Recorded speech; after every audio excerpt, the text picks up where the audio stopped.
Nós estamos mais uma vez juntos para estudar com muita alegria o livro Plenitude. Hoje nosso diálogo é com o nosso irmão Acioli e faz muito importante quando a gente sofre, quando a gente passa por qualquer tipo de aflição em nossas vidas, a gente fazer justamente um estudo de por que eu estou sofrendo, de onde veio esse sofrimento. Acho que quanto mais a gente partir para o autoconhecimento, mais fácil se tornará sair dessa fase difícil. Então hoje eu convido o nosso irmão Acioli para justamente fazer um apanhado histórico a respeito do sofrimento e, na sequência, ele falar justamente sobre as origens do sofrimento em nossas vidas. A todos, um dia, uma tarde, uma noite de muita paz, votos de sucesso nos empreendimentos e também na análise dessa temática que é tão rica quanto interessante, que versa sobre o sofrimento. Então é muito oportuno nos reportarmos a uma análise histórica, porque a história nos reporta que um indivíduo dotado de rara beleza espiritual, que veio ao mundo 5 a 6 séculos antes de Cristo, um príncipe de nome Gotama, Siddhartha Gautama, da classe dos Sakyamunis, era filho de rei, era um príncipe. E nos seus jovens anos, teve uma vida abundante, rica de experiências dentro do reinado. Nasceu num berço rico, amparado pelo rei e pela rainha, com toda a sorte de recursos que propiciaria uma vida feliz. No entanto, como era um ser muito questionador, ele percebeu que a vida só lhe seria completa se ele ultrapassasse os umbrais do reino, os muros, e passou a conhecer, além da felicidade, da abundância de recursos que o reinado oferecia, do lado externo, eis que ele descobre a velhice, a doença, a dor, o sofrimento. E ele se pergunta por que tudo aquilo acontecia e só então, já casado, ele viria descobrir que a vida não se restringiria apenas às felicidades materiais oferecidas pelo reino de seu pai. A majestade real na personificação do rei e da rainha. O seu acompanhante, então, lhe afirma: isso é o comum da vida, nascer, viver e morrer. É uma lei natural. E quem passa por esse trânsito do nascer, viver e morrer, adoece, sofre os percalços da doença, as dores da perda de entes queridos e o fenômeno natural, que é um fenômeno biológico do envelhecimento, que, consequentemente, leva à morte física. Então, ele reflete e busca as respostas que justificariam o porquê que na vida teria que haver o sofrimento, a morte, a dor e a velhice. Então, insatisfeito, porque a vida não lhe oferecia a resposta a estes questionamentos, ele sai em busca do contato com a vida, fora dos muros palacianos, abre mão da família, da esposa, do filho, do reinado e busca viver as experiências que lhe enriqueceria. Passa a viver com os ascetas e adota uma ordem que abria mão de tudo, a extrema carência. E depois de longos 6 anos de reflexões e de abrir mão de pouca alimentação e dos prazeres da carne, ele se apercebe que era atraído por algo mais, que aquilo não tinha mudança, não havia diversidade de experiências. E ele havia passado por todas as dificuldades que os ascetas da época, que abriram mão de tudo que era material, para alcançar a plenitude. Ele então, ouvindo o som de um instrumento de corda que passava ao rio e o diálogo entre as pessoas, afina, as cordas estão folgadas, não irão sair um som audível. Então ele desperta e vai em busca em direção ao rio e aprende observando aquele simples fenômeno do cotidiano que um instrumento de corda, para sair um som equilibrado, ele precisa ser adequadamente afinado. As cordas não poderiam estar nem folgadas, porque não sairia o som. E se muito tensionadas, elas poderiam partir. Então ele reflete e descobre o que os historiadores chamam de o caminho do meio. Nem um extremo e nem outro.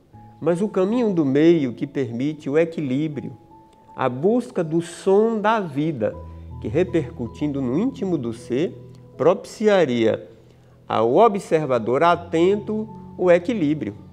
Você não pode abrir mão nem da riqueza e nem se apegar demais à pobreza. Mas cada indivíduo, na sua trajetória natural, deveria buscar o equilíbrio que lhe propiciasse o vivenciar de experiências enriquecedoras. Nesse trajeto, o Gotama descobriu as ilusões da carne, os sentidos que deveriam ser saciados pela maioria daqueles que viviam. No entanto, ele se apercebe que não adiantaria atender os sentidos físicos, porque aquilo só traria, como foi citado numa exposição anterior pelo amigo Marcos, uma satisfação imediata, transitória, ao que os orientais chamam ilusão da forma, porque é um fenômeno como uma bolha, como uma chama, é temporário. Não atende ao self, apenas ao ego, que é muito faminto e depois de atender uma necessidade, iria atrás de outra e mais outra e outra, sem que o indivíduo consiga atingir a plenitude. Dentro desse contexto, o jovem príncipe amadurece, ilumina-se vencendo os apetites da forma, tudo aquilo que demandaria um fenômeno transitório. Quando ele descobre que a sua natureza íntima está integrada ao cosmo, ele busca então levar a sua verdade, a sua experiência de iluminação a todos aqueles com os quais ele convivia. Descobre então que se ele se iluminou, era necessário dividir a luz de sua descoberta, a sua verdade, com os irmãos, com aqueles que lhe compartilhavam o viver, para que também se iluminassem, para que eles também pudessem vencer a dor causada pelo sofrimento, através de um entendimento da sua existência, das suas origens ou causas e a busca da cessação. Nada melhor do que vencer o inimigo, a grande arma para se vencer os inimigos ou adversários, do que conhecer a natureza do nosso adversário. Então o Buda propôs para si mesmo o caminho em busca da verdade e se ilumina, se liberta de todo apego e de toda posse e vai em busca da iluminação. Uma vez que ele consegue, ele passa a peregrinar com aqueles que ele elege e pelos que se auto-elegeram seus seguidores e prega a doutrina das 4 nobres verdades: o conhecimento do sofrimento, suas origens, suas causas e a cessação, a busca do caminho da verdade ou da iluminação, como é conceituado pelos orientais, como é citado pela nobre mentora de Divaldo, Joana de Ângeles, no livro Plenitude, que aproveitamos para aconselhar a leitura. Então, dentro desse contexto histórico, surge uma nova doutrina no mundo oriental, 5 a 6 séculos antes de Cristo. Com Jesus, observamos que a nobre citação das bem-aventuranças: bem-aventurados os que sofrem e os que choram, porque serão consolados. Uma simples frase, mas que muda o contexto de quem sofre e de quem chora. De que maneira seremos consolados? De que maneira poderemos vencer essa dificuldade? Então observamos 6 séculos separando 2 avatares, ou 2 espíritos iluminados, mas uma verdade única: o sofrimento é passageiro. É possível vencê-lo e é possível administrar essa experiência como uma ferramenta de evolução e crescimento. Analisemos então.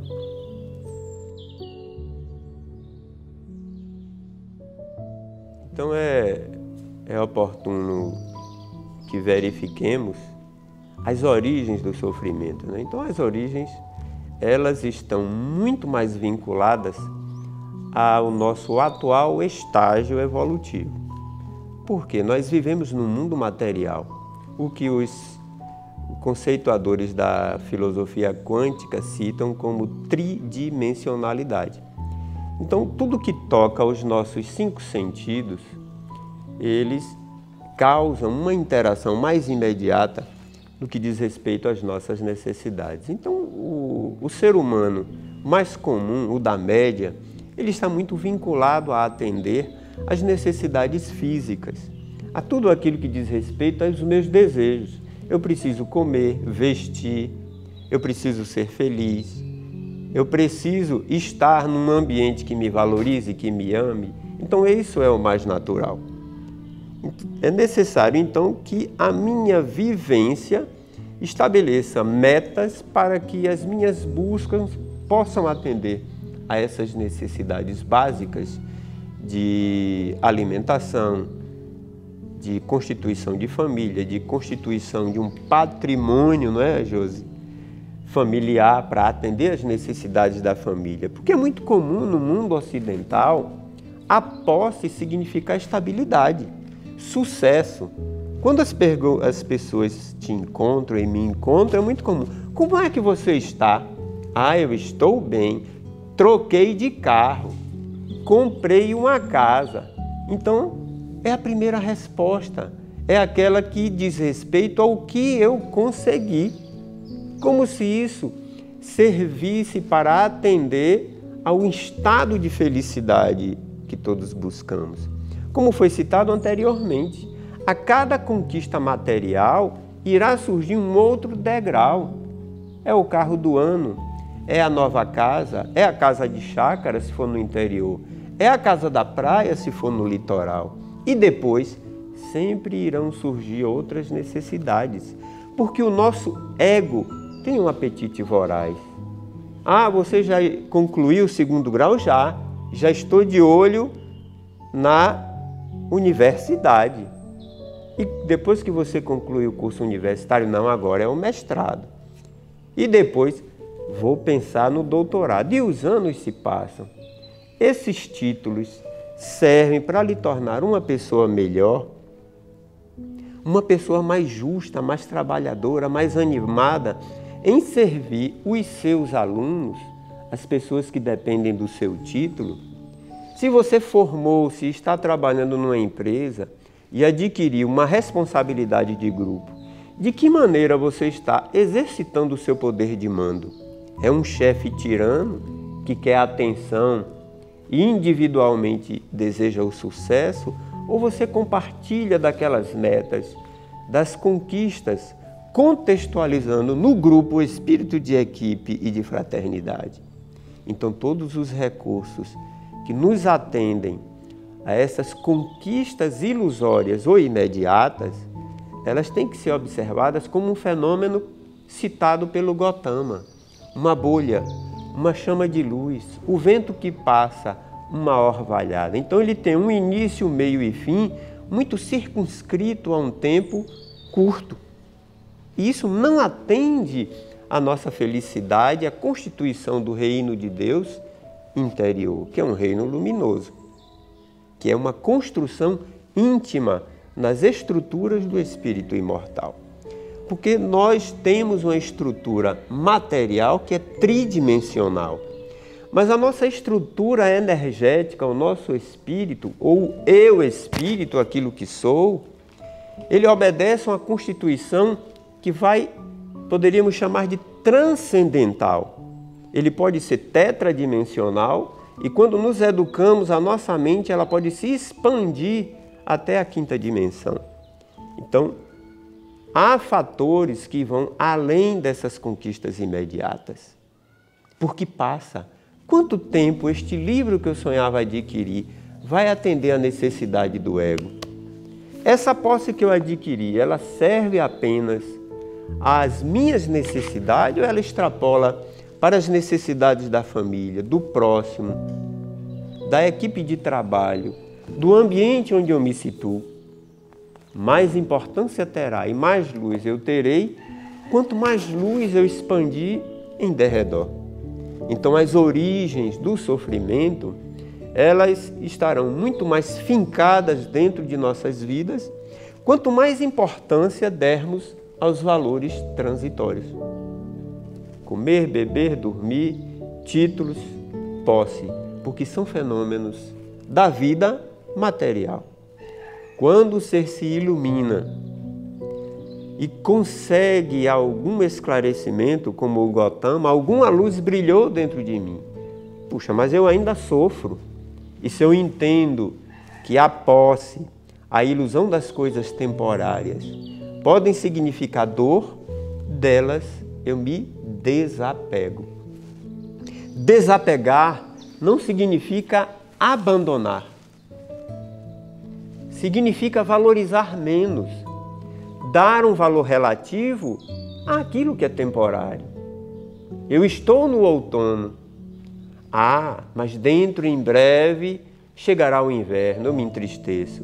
Mas depois do inverno, a estação da primavera e o verão. A luz do sol, o carro de Apolo com toda a sua luz, ele traz para nós felicidade, alegria, colheita, diversão, alegria. Tudo na vida é cíclico e na vida física principalmente, porque obedecemos o imperativo do renascer, viver, amadurecer, envelhecer, desencarnar, porque a morte só existe para o corpo físico. Dentro desse contexto, não é necessário que o ser humano que desenvolve alguma sabedoria abandone as coisas, senão com a condição de que isso possa servir a um projeto kármico, um projeto missionário, um projeto de crescimento. Significa valorizar menos. E desde quando eu conheço que essas posses são transitórias e eu quero buscar realmente a plenitude, a felicidade, e não a felicidade imediata ou relativa, mas eu quero algo mais porque eu sou ambicioso.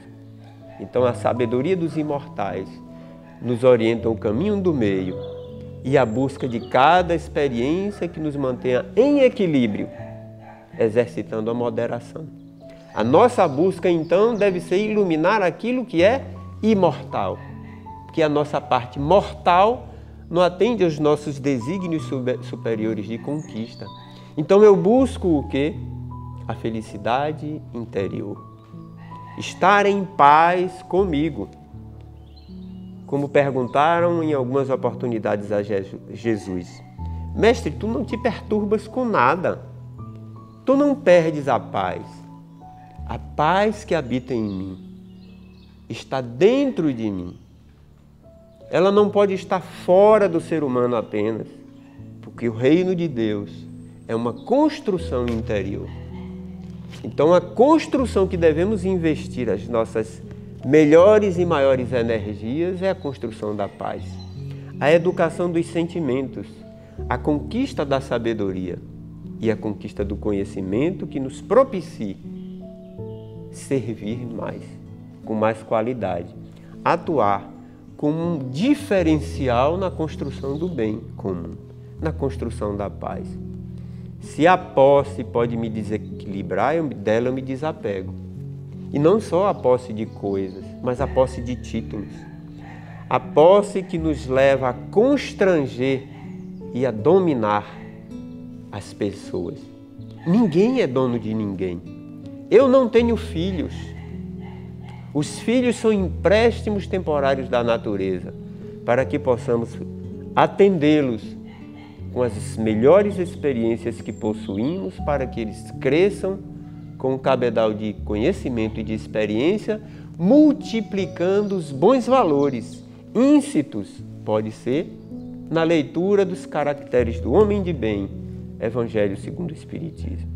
Dentro desse contexto, mais importa aos valores morais uma postura ética para que o reino de Deus seja construído sobre bases sólidas e para que não venhamos nos desequilibrar com as posses temporárias, que têm sua importância, mas é uma importância relativa. Então vale a pena lembrar os sábios que se iluminaram. Se o Gautama se iluminou, independente daquela religião, eu tenho que louvar e abençoar aquele conhecimento que é libertador. Se o Cristo se sacrificou numa vinda missionária ao corpo denso da tridimensionalidade, devemos louvar e agradecer a suprema força criadora de todas as coisas. Porque Ele enviou um Filho pródigo, rico de bênçãos e luz interior, para compartilhar conosco o caminho da libertação. Pois Ele disse: conhecereis a verdade e ela vos libertará. Então eu não posso me ater à mentira, porque ela me aprisiona. Ela me constrange os movimentos e a felicidade. Então Cristo deu um caminho para a cessação do sofrimento, a busca da verdade. O Buda dizia: busca te iluminar, te despojar, de desapegar de tudo que é posse. Se a posse nos constrange e representa pesadas algemas, nos libertemos dessas algemas e busquemos aquilo que nos liberta. Perguntaram a Francisco Cândido Xavier: Chico, quem é o homem mais rico dentro do seu conceito? Simplesmente ele disse: aquele que menos tem. Mas por quê? Porque ele é desapegado. Nada o prende, ele está livre. Não tem fatores de preocupação, de ansiedade, de frustração. Ninguém vai ter o que roubar dele, o que tomar, porque ele é livre. Ele não precisa estar apegado, nem possuindo ninguém e nem ter o mínimo de posses. Ele terá apenas o mínimo necessário para se manter. A vida de Chico foi realmente um exemplo de desapego. Possuiu apenas o necessário. Como viveu Francisco de Assis? Uma vida muito semelhante a o Gautama. Nasceu em berço de ouro, como se diz por aí. O pai rico comerciante, ele abriu mão da riqueza e da posse e foi em busca da iluminação, do caminho que lhe soava na mente. Vai, segue, reconstrói a minha igreja. Ele pensou que era uma igreja física. Depois se apercebeu que a igreja que precisava de reconstrução era um ideal muito mais nobre e muito maior. Abraçou a dama pobreza, porque ela estava órfã desde a época do Cristo. Então, ele colocou para si esse conceito: eu preciso de muito pouco. E o que me falta, eu peço. E era um pedinte. Pedia comida, pedia roupas, aquilo que lhe faltava. Quem tinha misericórdia do pobrezinho de Assis, lhe doava bens. Ele era triste? Não. Ele era feliz, porque ele abraçou uma causa. Viveu por um ideal, a libertação das sombras, para fazer nascer dentro dele a luz da sabedoria, que atendia aos simples, aos necessitados, aos que choravam pela dor da lepra, aos que choravam pela dor das doenças, pela dor da posse que não fora constituída. O exemplo dele, mais do que as palavras, libertou muitos indivíduos que estavam presos às ilusões da posse, do poder temporal que não liberta, constrange. Ele se iluminou quando ele serviu a causa do Evangelho e fez de cada dia uma página viva do Evangelho praticado. Como podemos cessar o sofrimento? Amando. disciplinando nossos sentimentos, porque só é livre de fato quem perdoa, quem supera o rancor, quem se educa para não sentir ódio e nem raiva. Muito difícil, mas é necessário. Se nos conhecermos, iremos dentro de nós verificar nossas limitações no campo dos sentimentos. Uma vez educando estes sentimentos como adversários internos, plantamos as sementes de luz. Como poderíamos chamá-las? Misericórdia, compaixão, como o Buda sentiu pelo ser humano. Preocupação com o próximo, como exercitou Jesus na sua vida missionária. Atendendo aos doentes do corpo e da alma, como o médico Dr. Adolfo Bezerra de Menezes. Atendendo aos pobres, como Irmã Dulce.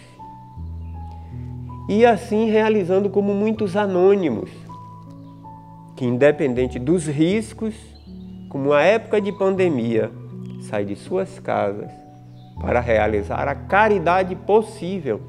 Lembremos-nos de Eurípides, primeira metade do século XIX, do século XX, na cidade de Sacramento, Minas Gerais.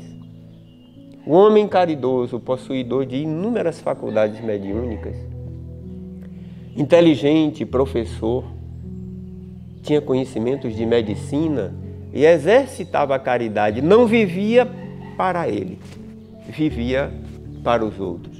Com o advento da gripe espanhola, ele não respeitou o ficar em casa, porque era da natureza dele servir ao próximo. E sempre que era chamado, ele atendia aquilo que ele aprendeu de Jesus. Se existe um irmãozinho menor precisando de ajuda, é necessário ir até ele. E Eurípides atendeu também aqueles que sofriam de gripe espanhola. Morreu jovem, com menos de 40 anos, servindo ao próximo. Uma vida abnegada. Ele sofreu? Não. Ele era feliz. Era feliz porque ele ouvia e atendia ao apelo do mundo espiritual. O apelo de Jesus e o do seu mentor, Francisco Xavier, que lhe aconselhava a praticar sempre a caridade e servir ao próximo. Teve uma vida sacrificial e desencarnou jovem, mas deixou uma história, um legado de caridade, porque enfrentou os adversários sem sofrer, sem devolver o mal com o mal. Ele devolvia o mal com o bem proceder. É muito difícil, no nosso atual estágio de evolução, superar as agressões, a incompreensão, o desejo de posse. Por isso, é necessário estarmos vinculados à força criadora de todas as coisas, cotidianamente. O Pai, como conceituava Jesus, Abba, em hebraico. O Mestre, o Raboni, como era chamado, sempre atendeu. E quando dizia, tu és bom, não sou bom. Bom é o Pai, Abba. Se eu aqui estou, é porque Ele permitiu. E tudo o que eu faço é porque é da permissão dEle.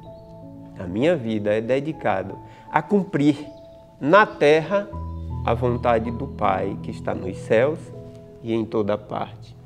Caminhar e praticar a busca para cessar os sofrimentos não é uma construção externa, é uma construção interna. Abrir mão daquilo que nos é muito caro, praticando o desapego. Não é dar coisas, é preciso, sobretudo, dar de si para quem está mais próximo, para quem precisa de nossa presença. Seja você um professor, um vizinho, um pai, faça aquilo que está ao seu alcance. E quando lhe pedirem algo que está acima do seu limite, diga, eu não posso. Mas o Pai, que está acima de nós, fará se você pedir com fé. Peçamos a Deus a sabedoria que não temos, o recurso que não conhecemos e o sentimento que ainda não nasceu dentro de nós, que Ele plante a semente. Porque nada mais, nada menos do que o objetivo primordial de estarmos aqui na Terra, nessa rápida experiência, é transitar das sombras à luz, da mentira à verdade, da morte à imortalidade. Muita paz para vocês.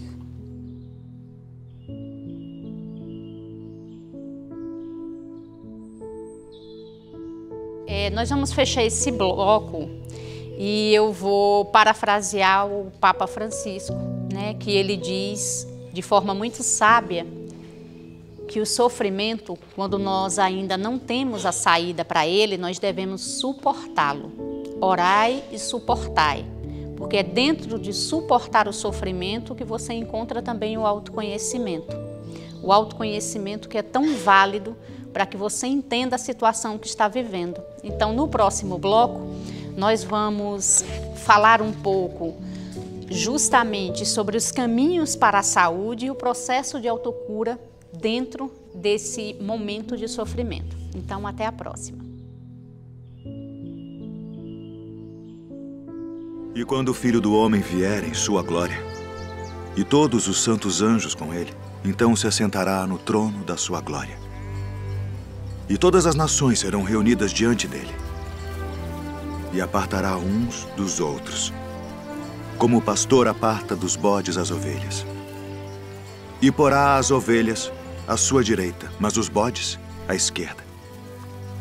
Então dirá o rei aos que estiverem à sua direita: Vinde, benditos de meu Pai.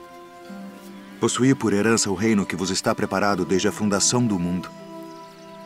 Porque tive fome e destes-me de comer. Tive sede e destes-me de beber. Era estrangeiro e hospedastes-me. Estava nu e vestistes-me.